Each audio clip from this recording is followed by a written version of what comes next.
tree, singing oh waily by the tree that weeps with me, singing oh waily till my lover returns to me. Olá pessoas, esse é outro vídeo meu aqui na internet e no vídeo de hoje então vamos falar um pouquinho sobre Coraline do Neil Gaiman. Esse livro aqui então é um livro de 2002 e é, se não me engano, um dos primeiros livros, se não for o primeiro livro que o autor fez para crianças. Caso você não saiba, o Neil Gaiman ele é famoso sobretudo por aquela série de quadrinhos chamada Sandman, não é? Então, justamente por conta disso, você já tem aqui um dado a mais sobre esse livro, que é justamente o flerte que ele causa, né? O flerte que ele provoca ali com o sobrenatural, não é? Esse daqui é um livro, o sobrenatural não, mas enfim, o terror. Esse daqui é mais um livro para crianças, mas é um livro de terror voltado para crianças, mas esse daqui é um terror diferente daqueles outros que a gente está acostumado, no sentido em que, primeiro, o Neil Gaiman ele foge de todas aquelas fórmulas, de todas aquelas imagens simples que são utilizadas quando um autor vai escrever livros de terror para crianças. O que são essas fórmulas ou imagens simples? É você falar de dragão, de bruxa, de casa mal assombrada, de fantasma, de demônio, de maldição e de todas essas coisas, não é? Inclusive ele foge um pouco daquele terror parecido com aquele do Mistério do Boneco, que é um outro livro que eu comentei aqui também durante esse mês, não é? No sentido em que esse daqui, o terror ele é muito mais psicológico, é aquele terror que ele vai sendo construído aos poucos e mais do que isso. Esse daqui é aquele tipo de livro que ele causa uma série de arrepios no leitor sem usar sangue, sem usar violência, sem usar morte, sem usar nada. É esse medo crescente, essa ideia de tensão do livro, ela vem justamente do fato de que o autor ele vai aos poucos transformando aquilo que é vulgar, aquilo que é cotidiano, em algo extremamente macabro, em algo extremamente inusual. E é justamente por conta disso que advém aqui o terror dentro deste livro aqui. Mas enfim, do que vai falar esse livro? Vai falar um pouquinho da história então dessa menina chamada Coraline Jones, que se mudou para uma casa nova, e essa casa nova tem 22 janelas e 14 portas. Mas uma dessas portas abre para uma janela, abre para uma parede de tijolos, para uma parede que foi ali propositalmente fechada. É interessante falar um pouco sobre a planta dessa casa nova em que a Coraline foi mudar.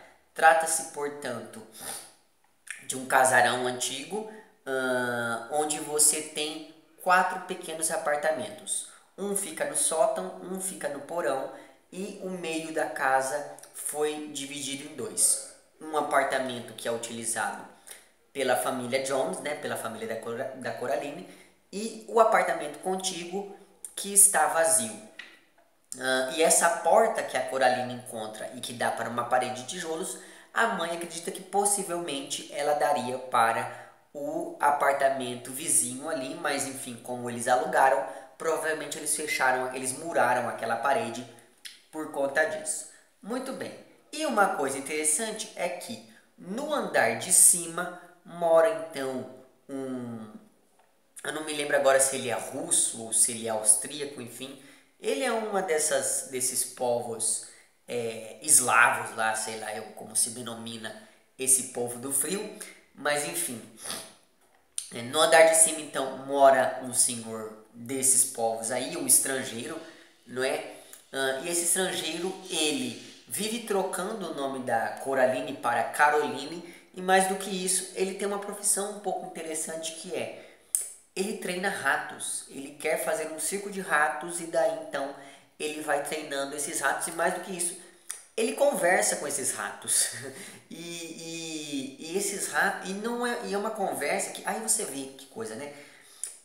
Assim que você fica sabendo que esse senhor conversa com os ratos, você pensa que ele é totalmente louco.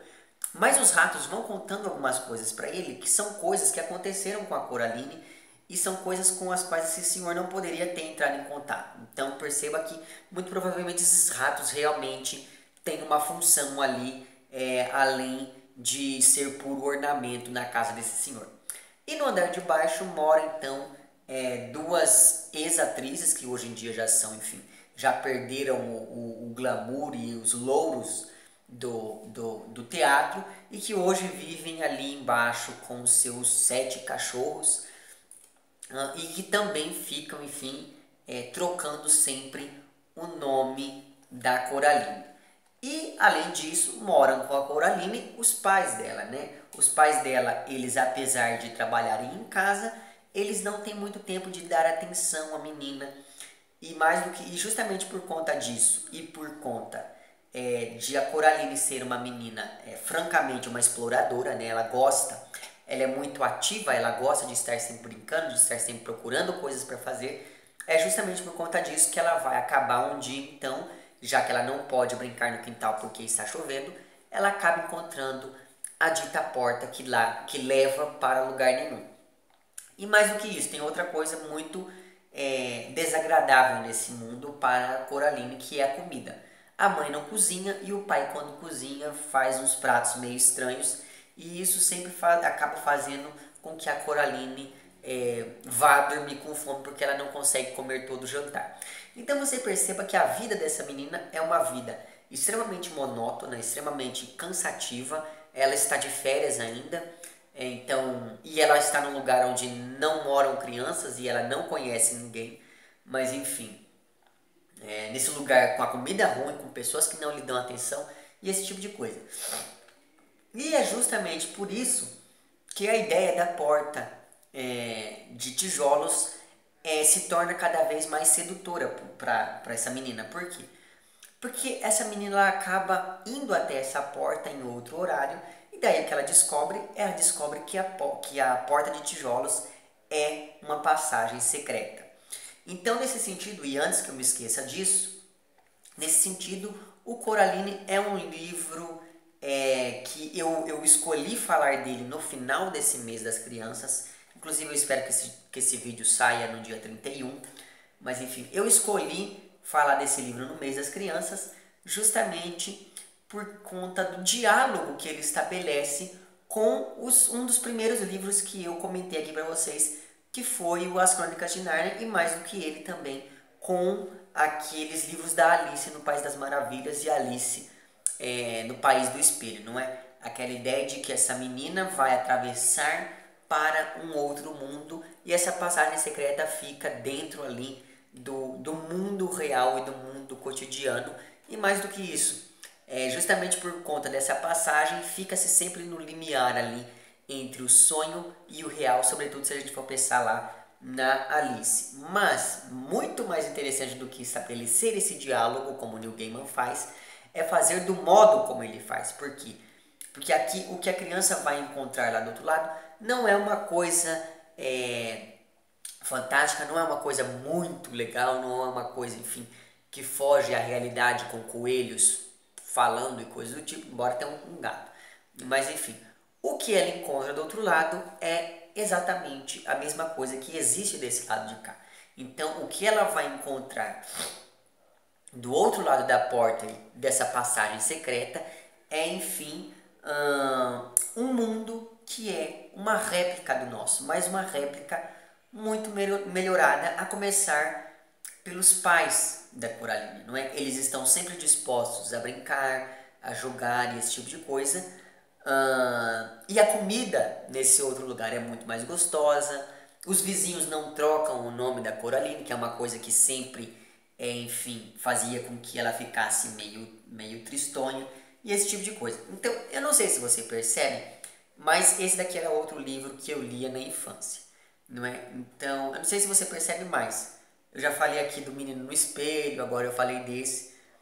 Então, perceba que desde criança, histórias com o tema do duplo, né? Porque não deixa de ser isso, histórias com o tema do duplo sempre me fascinaram. Eu gosto muito de pegar os livros que eu lia, os livros infantis que me interessavam quando eu era criança, e gosto de revisitá-los hoje em dia, justamente para tentar encontrar alguma coisa ali que resiste até os dias de hoje.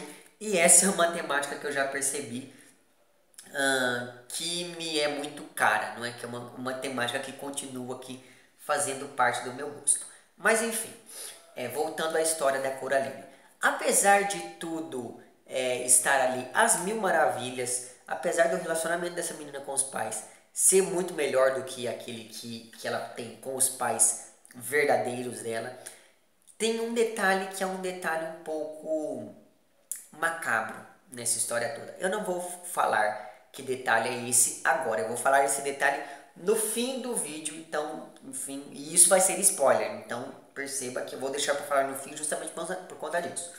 Então perceba que esses pais, apesar de eles serem muito gentis e muito legais, tem uma coisa neles que acaba fazendo com que a Coraline repense as visitas que ela faz a essa casa, a esse outro mundo, digamos assim. Mas quando a Coraline volta para o nosso mundo, ela descobre que os pais reais dela sumiram e ela tem a leve desconfiança de que os pais estão, na verdade, nessa casa do outro lado da porta. Então o que ela faz? Ela volta para essa casa e acaba recebendo a proposta da outra mãe para que ela passe a morar ali naquele mundo que é muito mais legal do que o nosso, sobretudo para ela.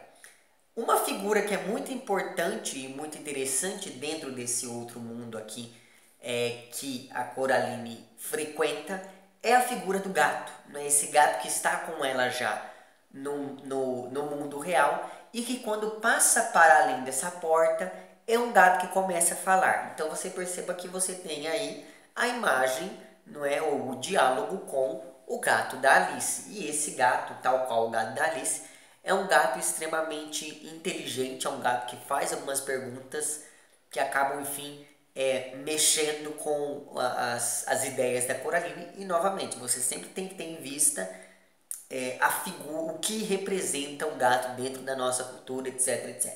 Bom, isso é uma coisa que eu já falei lá no vídeo da Alice. Mas enfim, então a partir desse momento, a Coraline, com a ajuda desse gato, vai tentar ganhar um jogo dessa mãe. Essa mãe, a outra mãe, então, propõe um jogo para a Coraline e esse jogo envolve a exploração. A Coraline tem que explorar aquele outro mundo para que ela possa, então, encontrar os seus pais e possa ir embora. E não só os seus pais, mas acontece uma outra coisa ali também, e ela tem que encontrar outras pessoas além dos próprios pais. Eu não vou falar que pessoas são essas. Mas enfim, esse livro aqui virou filme, eu não me lembro exatamente quando agora, mas... E o título no Brasil ficou Coraline e o Mundo Secreto, veja só, o spoiler está no próprio título, não é verdade? Mas enfim, o fato então... E esse filme é um filme dirigido pelo mesmo diretor lá do Mundo de Jack, não é? E é um filme em que a Dakota Fanning trabalha, na verdade é uma animação, mas enfim. Quem faz a voz da Coraline é a Dakota Fanning. E é uma adaptação que eu achei que ficou muito boa, apesar de algumas várias mudanças, enfim, que os roteiristas e o diretor acabaram fazendo ali. Mudanças que eu não vejo muito o porquê dessas mudanças, mas houveram algumas mudanças. E uma dessas mudanças que mais me agradou foi o fato de que o diretor, ao contrário do Neil Gaiman, ele tenta explicar a casa e explicar essa outra casa. Não é aqui não, aqui simplesmente as coisas acontecem enquanto na animação esse diretor tenta explicar esses vários mistérios. Enfim, era isso, eu não vou falar mais nada dessa história. Quer dizer, eu vou falar mais uma coisa, mas essa uma coisa vai ser spoiler. Portanto, se você não gosta de receber spoiler, muito obrigado pela sua audiência, não é? Se gostou do vídeo, dê like. Caso não tenha gostado, explique lá nos comentários por que não gostou. Se você está inscrito no canal, muito obrigado pela sua inscrição. Caso não esteja inscrito, se inscreva também lá embaixo. Agora, se você gosta de spoilers, vamos lá. A mãe da Coraline, a outra mãe da Coraline, faz uma proposta para ela, que é a seguinte. Essa outra mãe pede para que ela tire os seus olhos e coloque botões no lugar. Essa mãe, ela tem, todo mundo desse outro mundo tem botões no lugar dos olhos, e daí então essas pessoas pedem para que a Coraline faça isso. Esse é um detalhe que poderia ter passado despercebido, mas daí eu me lembrei de uma coisa, não é? Olho em inglês a gente fala eye. E eye é a mesma, tem o mesmo som da palavra eu. Então você percebe que quando eu notei isso, esse livro ele ganhou uma profundidade um pouco maior, não é? Porque para além de estar pedindo que essa menina tire os próprios olhos, eles estão pedindo para que ela tire o próprio eu, não é? Então você percebe que quando você nota isso, a leitura que você tem do livro é uma leitura um pouco diferenciada, né? Isso causa no livro um aprofundamento muito maior, sobretudo se você pensa nessas outras coisas que a Coraline vai ter que fazer para poder recuperar os próprios pais sem perder o eu, não é? Então, nesse sentido, então esse texto ele acaba, enfim, não é, remetendo a uma série de outras discussões que são tão ou mais interessantes quanto aquelas que ficam aparentes à primeira olhada aqui desse texto. Mas enfim, diga lá nos comentários se você já tinha percebido esse lance do I versus eu. E é isso então. Agora sim, se você gostou do vídeo, não esqueça de curtir e de compartilhar. Caso não tenha gostado, não esqueça de dizer lá embaixo porque não gostou. Se você está inscrito no meu canal, muito obrigado pela sua inscrição. Caso não esteja inscrito, se inscreva também lá embaixo. É isso então, um abraço para vocês todos e até o próximo vídeo e tchau!